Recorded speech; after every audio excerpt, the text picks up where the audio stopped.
सदरुल हिंद मजलिस इत्तेहादुल मुस्लिमीन और रुकन पार्लियामेंट हैदराबाद असदुद्दीन ओवैसी ने आज चारशंबे को इनके सदर दफ्तर दारुस्सलाम में एक प्रेस कॉन्फ्रेंस मुनक्किद करते हुए उत्तर प्रदेश हुकूमत को इसके गुज़िश्ता साल के हिदायतनामे पर शदीद तनकीद का निशाना बनाया, जिसमें मुजफ्फरनगर में कंवर यात्रा के रास्ते पर खाने पीने की दुकानों को अपने मालिकान के नाम जाहिर करने को कहा गया था। असदुद्दीन ओवैसी ने इल्ज़ाम लगाया कि दुकानदारों को हरासा किया जा रहा है और इन्हें अपनी कपड़े उतारने को कहा जा रहा है। ओवैसी ने सवाल उठाया कि योगी आदित्यनाथ की क़यादत वाली हुकूमत सुप्रीम कोर्ट के गुज़िश्ता साल के उबूरी हुक्म की पैरवी क्यों नहीं कर रही है, जिसने इसके इस फैसले को रोक दिया था, जिसमें दुकान मालिकान को हिदायत दी गई थी कि वो कंवर यात्रा के रास्ते पर अपनी दुकानों के बाहर अपने नाम और राब्ता नंबर जाहिर करने वाले बोर्ड लगाएं। उन्होंने कहा कि मुजफ्फरनगर बाईपास के करीब बहुत से होटल हैं। ये होटल बरसों से वहां मौजूद है। क्या कंवर यात्रा यहां 10 साल पहले शुरू नहीं हुई थी?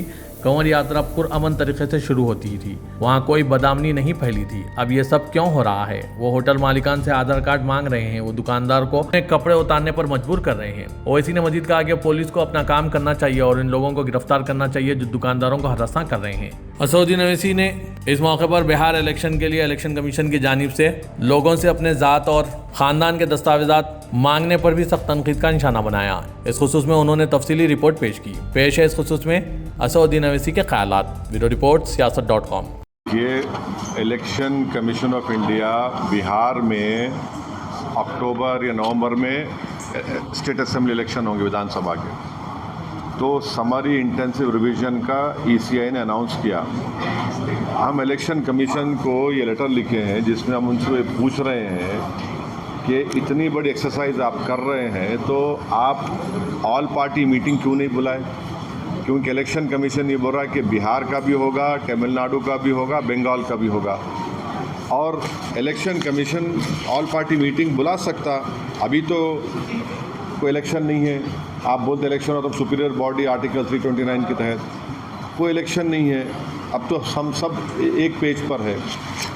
तीसरी अहम बात यह है कि आप लोग प्लीज़ समझिए कि इलेक्शन कमीशन ने यह कहा कि पार्लियामेंट 2024 इलेक्शंस में बिहार में 7,72,59,579 वोटर्स हैं। अब इलेक्शन कमीशन ये बोल रहा है कि 2003 के वोटर लिस्ट की बुनियाद पर 4.96 वोटर्स को ऐसे हम इंक्लूड करेंगे। हाँ, तो बचे कितने? Nearly 2,75,00,000 nearly. हमारा इलेक्शन कमीशन से सवाल ये है कि आप तो 2 क्लासेस क्रिएट कर दिए वोटर्स के। कैसे? जो 2024 में वोट डाले, आप ये बोल रहे कि अब वोट नहीं डाल सकते अनलेस एंड अनटिल कोई रीजनेबल बेसिस तो होना चाहिए ना। आप जो कर रहे हैं उसका कोई रीजनेबल बेसिस नहीं है। तो ये खुद आर्टिकल 14 ऑफ द कॉन्स्टिट्यूशन का जो फंडामेंटल राइट है उसका ग्रेव वायलेशन है। जो लोग 2024 में वोट डाले उनको आप बोल रहे कि अब आप 2025 के इलेक्शन वोट नहीं डाल सकते जब तक कि आप अपना बर्थ सर्टिफिकेट, अपने माँ का, अपने पिता का बर्थ सर्टिफिकेट नहीं बताएंगे। तो ये खुद ये आप एक वो कर दिए। अच्छा, मिसाल के तौर पर अगर कोई बिहार में कोई पार्लियामेंट इलेक्शन में फ़र्ज़ करिए कोई 20,000 वोट से कोई सीट हार गया, कोई पार्टी का कैंडिडेट, और आप ये बोलेंगे समरी इंटेंसिव रिवीजन में कि यहाँ पर 20,000 नाम गलत थे, इलीगल माइग्रेंट्स थे, शिफ्ट हो गए, तो फिर 24 का इलेक्शन चैलेंज करना तो मेरे को, फिर आप मेरे को चैलेंज कर दो 24 का इलेक्शन। ये क्या कर रहे हैं आप? और तीसरी छठी बात यह है कि बिहार में जो सिविल रजिस्ट्रेशन सिस्टम है, सिविल रजिस्ट्रेशन सिस्टम ये बोलता है कि 2000 में बिहार में रजिस्ट्रेशन ऑफ बर्थ्स का परसेंटेज खाली 3.7 था 2000 में, और पूरे इंडिया में 56.2 था। 2004 में बिहार में रजिस्ट्रेशन ऑफ बर्थ था 11.5%, 2005 में 16.9 था। वैसे ही उसी पीरियड में कंट्री में 60.4 था 2004 में, 2005 में 62.5 था।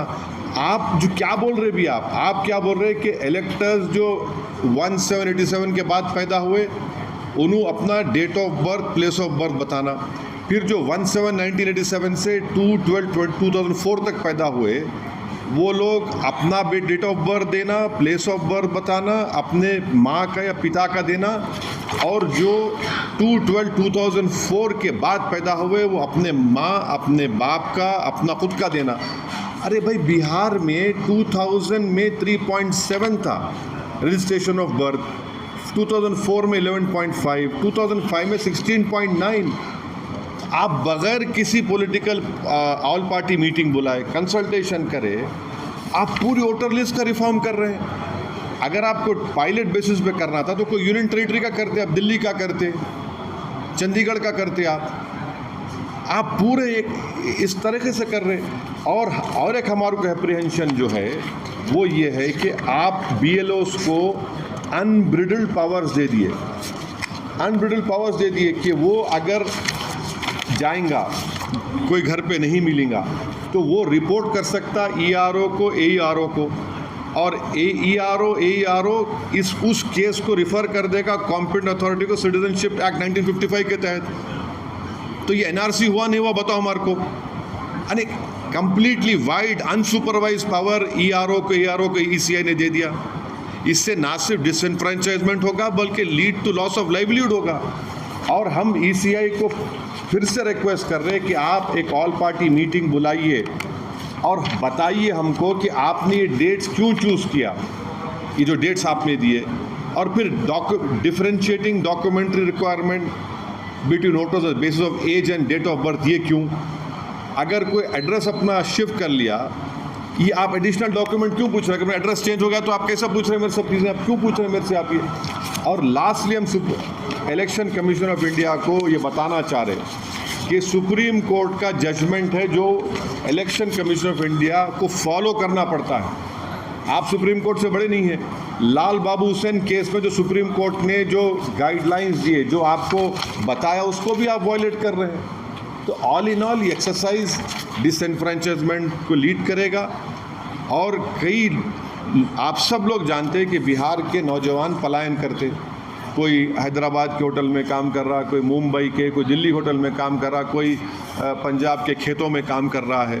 और सीमांचल का एरिया, स्पेसिफिक एग्जांपल दे रहा हूँ, अब आप थोड़े दिन के बाद देखेंगे 1.5-2 महीने वो तकरीबन एरिया सीमांचल कट ऑफ रहता, हज़ारों एकड़ ज़मीन पानी फ्लड से कट जाती, गांव कट जाते, घर बह जाते, कैसे होगा बताइए? और ECI के पास क्या डेटा है भाई लीगल माइग्रेंट्स का? शेयर करिए हमारे को आप। हम भी चाह रहे कि इलेक्टोरल साफ होना, मगर ये जल्दबाजी में फैसला लिया गया है।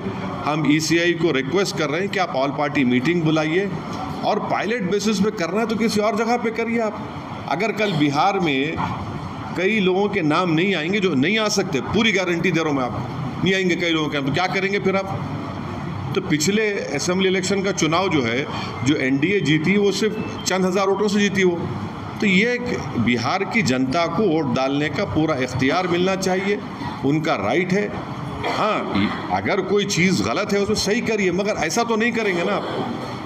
बिल्कुल आप आर्बिट्री तरीके से कर रहे हैं इलेक्शन कमीशन ऑफ इंडिया। देखिए, किसी सिटीज़न को जाकर होटल में घुस के ये तुम्हारा नाम बोलो, आधार कार्ड दिखाओ, अरे तू होता कौन भाई? तू होता कौन पूछने वाला? और सरकार क्यों अलाउ कर रही है लोगों को?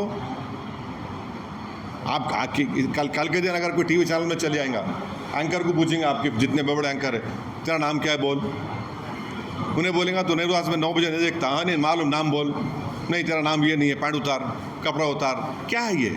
कहाँ रुकेंगे ये? आज होटल पे शुरू हुआ, कल आपके टीवी स्टूडियो में आ जाएगा, तैयार रहो आप लोग। आप क्या डिमांड करते हैं? नहीं, हमारा एक ही डिमांड है कि रूल ऑफ लॉ को फॉलो करिए। कोई भी कानून अपने हाथ में नहीं ले सकता। आपको शिकायत है, पुलिस में कंप्लेन करिए। आप जाकर होटलों के सामने क्यों तमाशा कर रहे हैं? होटलों में क्यों जा रहे हैं? आप कौन होते कौन? मैं आपको बार बार बोल रहा हूँ, ये बागोवाली, सरवट, बजीरी, ये जो मुजफ्फरनगर बाईपास पे है, 10 साल पहले सुकून से पूरा, आप क्यों हो रहा है गड़बड़? ये बराबर कांवड़ यात्रा जाती थी, जाती रहेंगी, मगर ये लोग कौन है भाई?